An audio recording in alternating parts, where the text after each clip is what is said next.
Gérete, hoy es 5 de septiembre de 2023.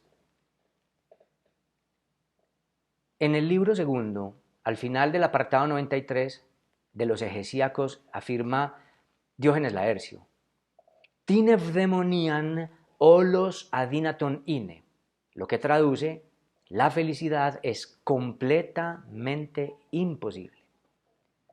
Sentencia lapidaria y descorazonadora que ya no tendría por qué sorprendernos en el contexto de esta escuela cirenaica.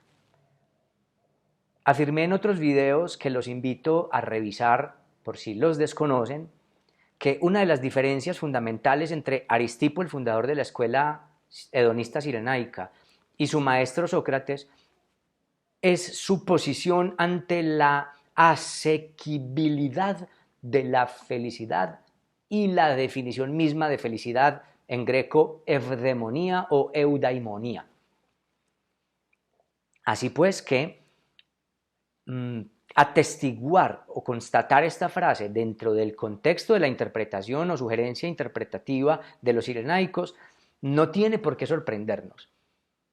Esta escuela es aneudemónica, no plantea la eudaimonía y deja como opción el materialismo y el pragmatismo, de los que hemos hablado, insisto, en esta lista de reproducción. Me gustaría al menos anotar que esta frase se nos hace descorazonadora porque se nos hace a los humanos descorazonadora porque casi que por estructura, casi que por las condiciones de lo vivo y de lo orgánico, buscamos salir del dolor, del tedio, y pareciera que filosóficamente buscáramos la felicidad.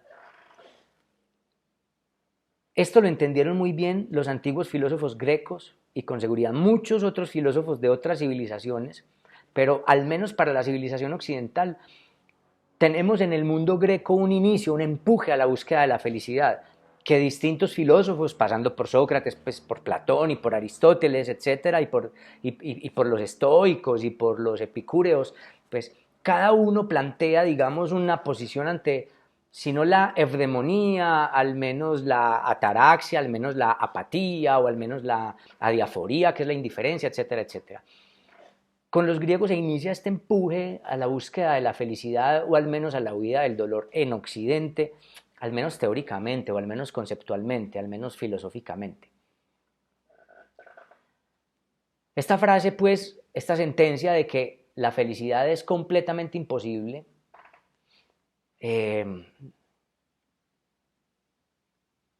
no deja de turbar al ser humano que cree, por esperanzado que es, en que hay algo que puede encontrar.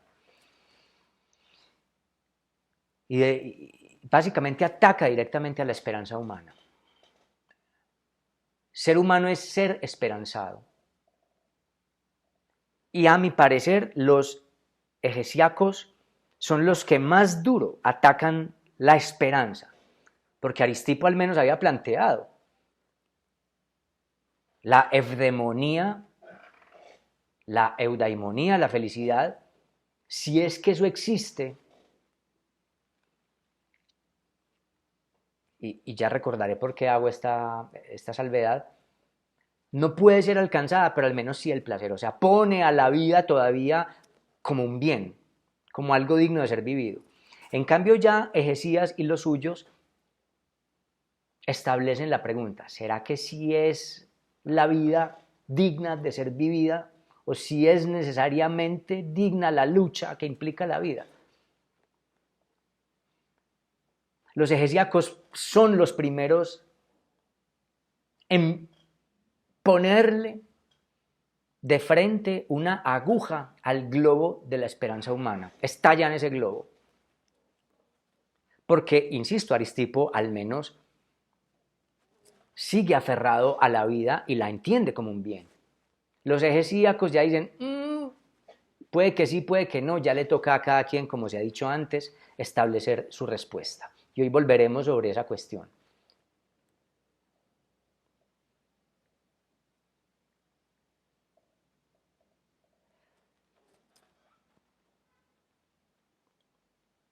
He seleccionado el día de hoy el final del fragmento del apartado 93 y el inicio del 94 para hablar de la cuestión ética de los hegesíacos fundamental y más por estar situada en el mundo de los antiguos grecos, que es, digamos, la cuestión de la imposibilidad de la eudemonía.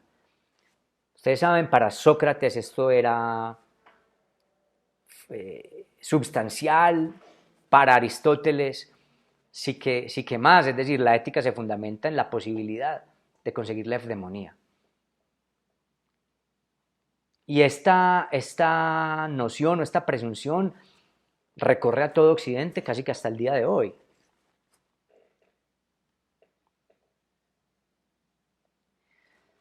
Dice todo este fragmento, es decir, fin del 93 e inicio del 94.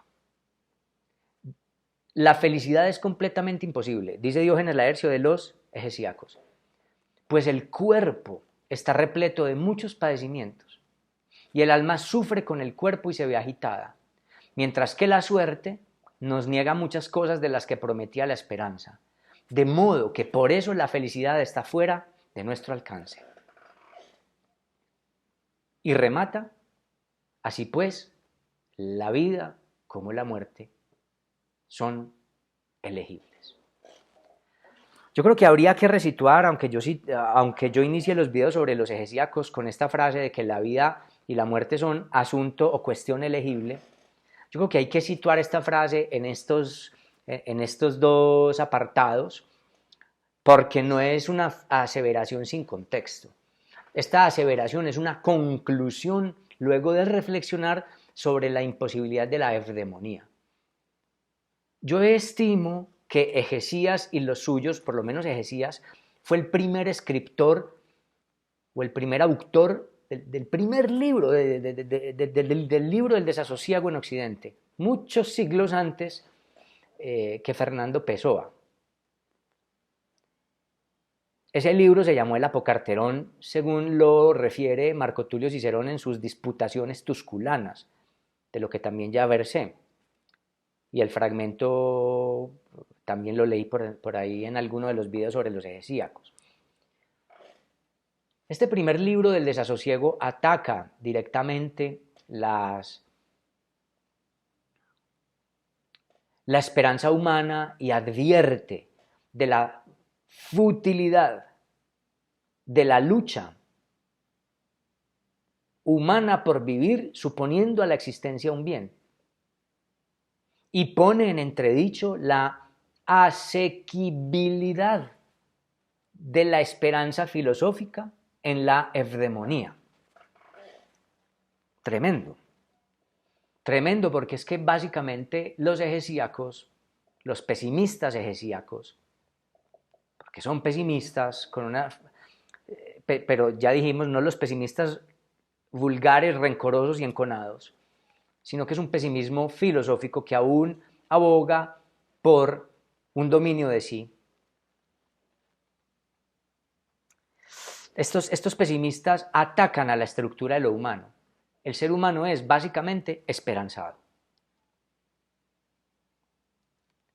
Yo considero que estos apartados 93 y 94 revelan lo que pudiera ser el argumento del libro Apocarterón, en cuanto podamos o queramos creerle a las palabras del compilador Diógenes Laercio. El pesimismo es casi que una consecuencia filosófica. La tristeza del pensar, la soledad del pensador. Muchos siglos antes que Schopenhauer estuvo Hegesias. Y parece ser que Hegesias lo dijo sin tapujos, quitando toda esperanza, incluso puesta por el maestro fundador Aristipo. Insisto, cuando yo hablo de Aristipo no lo considero el maestro directo de contacto con con Egesías, porque Egesías es como una segunda o tercera generación. Él fue educado por Parebates, y ahí en el libro de Diógenes Laercio está, digamos, la cadena de maestros y discípulos. Pero la escuela discute los postulados aristipeos. La felicidad es completamente imposible. Así como la amistad de la que hablamos en el video anterior, la felicidad es una ilusión. Una ilusión que trae menos provecho o de lo que querríamos, es menos conveniente de lo que querríamos. Es decir, las ilusiones son inconvenientes, porque hacen que el ser humano se empeñe en luchas que, más que retribuir con bienestar, con placer, traen dolores, porque si ya de por sí la vida es dolorosa y es adversa, poner la ilusión de que esa adversidad se va a acabar trae todavía más dolores que los intrínsecos de la vida misma, ¿cierto? De la vida. Repito el fragmento. La felicidad es imposible porque, primero, el cuerpo está repleto de muchos padecimientos. El verbo que utiliza aquí es anapepliste, que es un infinitivo, creo que de la voz media o de la voz pasiva, sí debe ser de la voz pasiva, y que en últimas es el verbo anapliso, con doble sigma, o anaplito, con doble taf, que significa, a ver, el verbo pliso o pligono o pligó, pero yo creo que es más el pliso, aunque están relacionados, es golpear, golpear, el verbo pliso. Anapliso o anaplito significa golpear una y otra vez. La preposición ana, que significa por encima, es que los golpes vienen pligma y pligma y se van amontonando encima, y pligma, anapliso, pligma, pligma es el golpe, pligma y pligma y pligma, es decir, el cuerpo es golpeado varias veces por sus padecimientos, por la spacímata, que aquí la palabra es spacímata. Es decir, la spacímata son golpes que se reciben uno detrás del otro incesantemente. Es como si estuviéramos atacados constantemente por las pasiones. Pero aquí pasión no es entendido aquí ya en este contexto como, no sé, o sea, bueno, también podría ser, me desdigo porque podría ser, incluso el amor, las ilusiones, lo que padecemos, pero desde lo físico también, el hambre, el cansancio, no cesan de golpearnos. La condición de estar vivo es, inicialmente, recibir constantes golpes. El cuerpo, entonces, es, por lo que es, golpeado, constantemente. Todos los días tenemos hambre, entonces mínimamente hay que salir a conseguir la comida. Nos cansamos y hay que descansar. Y eso nada más que estoy hablando de los fisiológicos. Pero si le añadimos pacímata, que no son solamente orgánicas, como el amor, la amistad, la ilusión de, no sé, de tantas cosas, y nos topamos constantemente, ya vamos a ver en qué sentido lo dice Egesías o los egesíacos, y nos topamos constantemente con que esas ilusiones o esas esperanzas no llegan nada más porque nosotros las teníamos o no eran como las imaginábamos. Entonces, todos esos son golpes, pero hablemos pues de los golpes del cuerpo. Los golpes del cuerpo que son golpes de las pasiones. Y no solamente eso, vamos envejeciendo. Entonces no importa cuánto ejercicio hagamos, pues cada día el cuerpo está más gastado, cada día el cuerpo está más desmejorado, cada día el cuerpo está más socavado, pero la zorá, ¿cómo es que se dice? Deteriorado, es la palabra que quería. Cada vez está más deteriorado. Y bien, entiendo, si uno hace ejercicio, pues no es lo mismo llegar a la vejez que sin hacer ejercicio, pero cada día, aunque uno no se vaya percatando, cuesta más levantar el saco de huesos y de carne. Esto con respecto al cuerpo nada más, y añade, y con respecto al alma. El alma, psijí, simpasji, aquí el verbo es simpazim, que está también en un infinitivo, pero el verbo es simpasjo, es padecer con. El alma no está aparte del cuerpo. Lo que le pasa al cuerpo, el alma lo recibe y padece con él. Entonces no se trata solamente de que si nos golpeamos el cuerpo es una cosa, pero yo, como más o menos dicen los estoicos, yo puedo separarme del cuerpo y haciendo una reflexión filosófica decir, este dolor desaparecerá, yo no soy este dolor, que es un poco la estrategia estoica y la estrategia de muchos filósofos, digamos, de tramitar los dolores del cuerpo y de los hechos del mundo a través de una resignificación y de un dominio de la conciencia y del yo. En cambio aquí, Hesías dice, eso no es así, el alma padece con el cuerpo, simbacinto somati. Nos es imposible, si el cuerpo padece, tener esa imperturbabilidad de la que hablan los demás filósofos. Si a mí me duele el cuerpo, me está doliendo el alma. Y si me está doliendo el alma, también eso se revierte en el cuerpo.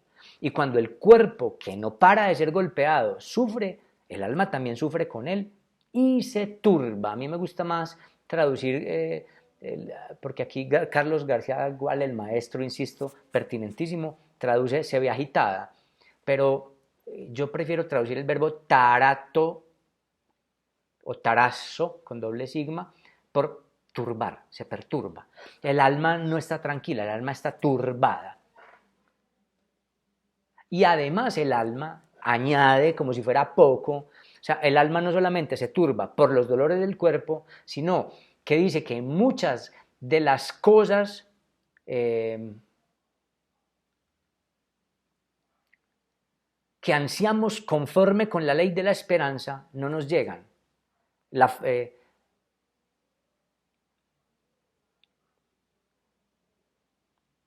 Y entonces eso también pues turba el alma, pero claro que, bueno, él aquí habla, perdón, de fortuna, de la tiji, no psiji, sino tiji. Él dice, y en cuanto a la fortuna, muchas de las cosas que andamos ansiando conforme con la ley de la esperanza, catelpida, se nos obstaculizan. O sea, él pone tres causas para concluir que la felicidad es imposible. El padecimiento del cuerpo, el compadecimiento del alma, porque el alma compadece sin basji con el cuerpo, lo que al cuerpo le pasa no le es indiferente al alma, entonces se padece, todo es una cuestión de pasiones, se padece, el cuerpo padece por los golpes constantes, el alma se compadece, o sea, o padece con el cuerpo y se turba, y la fortuna golpea lo que llamaríamos el ánimo o la esperanza, porque constantemente produce óbices, produce obstáculos. La fortuna obsta muchas de nuestras ilusiones y esperanzas. Con lo cual, o por todas estas cosas, concluye Hesías o los hesíacos, la eudemonía es imposible. Por lo cual, después de saber todo esto, pone las opciones, tanto la vida como la muerte son asunto elegible. Después, es que este fragmento lo dejo, digamos, de último en la epistemología hesíaca, porque en últimas la reflexión ética de los hesíacos y la objeción o el escrutinio minucioso, ¿cierto?, de las palabras del maestro, llega a la conclusión de que ni siquiera el maestro Aristipo ha planteado sensatamente las cosas.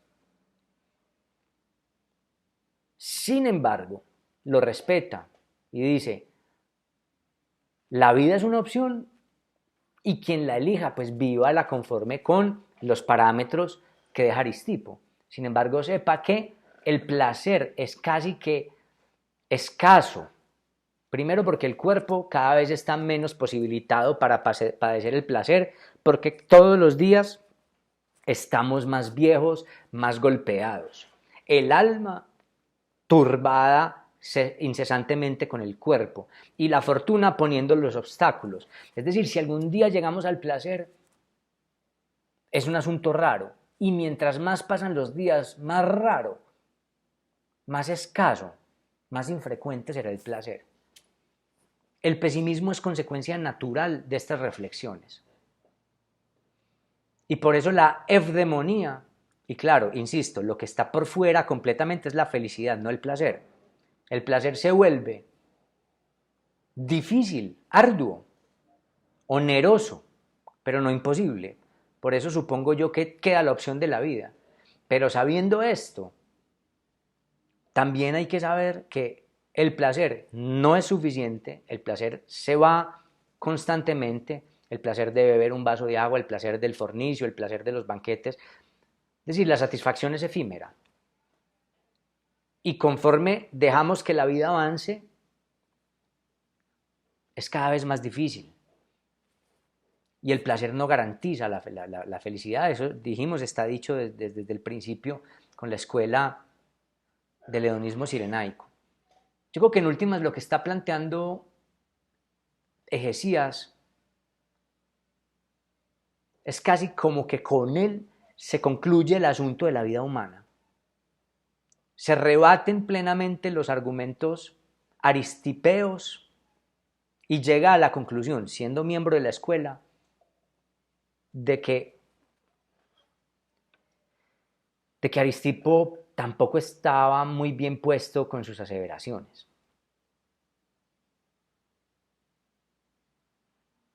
No creo que el epíteto de Pisizánatos, que apenas es mencionado pasando como de largo por Diógenes Laercio,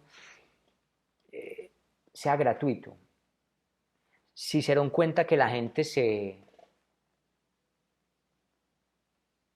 quitaba la vida masivamente después de escuchar a Egesías o a los suyos. Yo no creo que ese epíteto sea menor, aunque siento que Diógenes Laercio pasa rápidamente por Egesías como sin darle mucha importancia o con mucho pudor ante los argumentos egesíacos que a mi parecer son extremistas. Extremistas, quiero decir, llegan al extremo del escrutinio de la escuela cirenaica. Creo que de algún modo plantean un truncamiento o un fracaso de los postulados aristipeos, aunque aceptan los egesíacos quienes los consideren posibles o asequibles. Es decir, de verdad el placer es una cosa fáctica que puede verificarse. Lo que pasa es que es cada vez más difícil. Y la pregunta que subyace, siento yo, a todo esto es, la felicidad es imposible. El placer es efímero, cada vez más raro por las razones pues, que también aquí se exponen. ¿Es entonces la vida un bien o digna de ser considerada un bien y de luchar por ella sabiendo lo que se sabe? Es que los egesíacos abren los ojos instruyendo, advirtiendo a los demás. Hay un saber de los egesíacos. Y este saber es el saber de la condición imaginaria de la esperanza, de la condición del deterioro somático y de la condición de turbación intrínseca del alma. Padecer es hacer agitar el alma. El alma nunca está quieta, como piensan los estoicos que puede llegar a ser aquietada. La condición del alma es compadeciente con la del cuerpo. Está completamente agitada, estimulada. Y al parecer, para los egesíacos, esa propiedad del alma no puede dominársela o no se la puede aquietar, al alma no se la aquieta, o al menos no da la impresión de ser así en este fragmento. Sin embargo, y esto es muy paradójico en los hegesíacos, para los hegesíacos existe el sabio, y el sabio sí se vuelve indiferente. Lo que pasa es que no sé si ellos sí creen en los sabios o lo ven como una condición muy rara, pero de los sabios hablaremos en el próximo video. En síntesis, la epistemología hegesiaca se revierte en una ética pesimista. Está su reflexión acerca de la utilidad, está su reflexión acerca de la imposibilidad de la amistad, y está el escrutinio de las palabras del maestro. Hay una revisión pues y de las imposibilidades pues de conocer para el ser humano. Es decir, hay una revisión de la posibilidad del conocer. Hay una revisión de los postulados del maestro. Hay una revisión entonces de los conceptos de utilidad. Y por último, hay una pregunta. ¿Qué tanto podemos considerar a la vida un bien digno de ser vivido y por lo cual digno de ser luchado? Los hegesíacos dejan la pregunta y entregan las opciones de permanecer en la vida o de salir de ella al advertido, al iluminado por este nuevo saber. Saber descorazonador, saber lapidario. Es decir, si usted quiere quedarse, sepa cuáles son las consecuencias de eso en lo que se queda. La felicidad es imposible, el placer es raro, el alma no se aquieta. Si usted quiere, después de todo esto, seguir viviendo, ya lo sabe, ya no puede alegar ignorancia. Yo creo que es que eso es lo que pasa. Los hegesíacos dicen, ya no se puede alegar ignorancia. Advierten, el que vive, que viva advertido.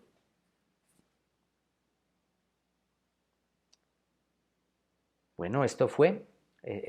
Muchas gracias por atender este video. Aftaizan. Hasta una próxima, si es que hay una próxima. Ya, ya, ya.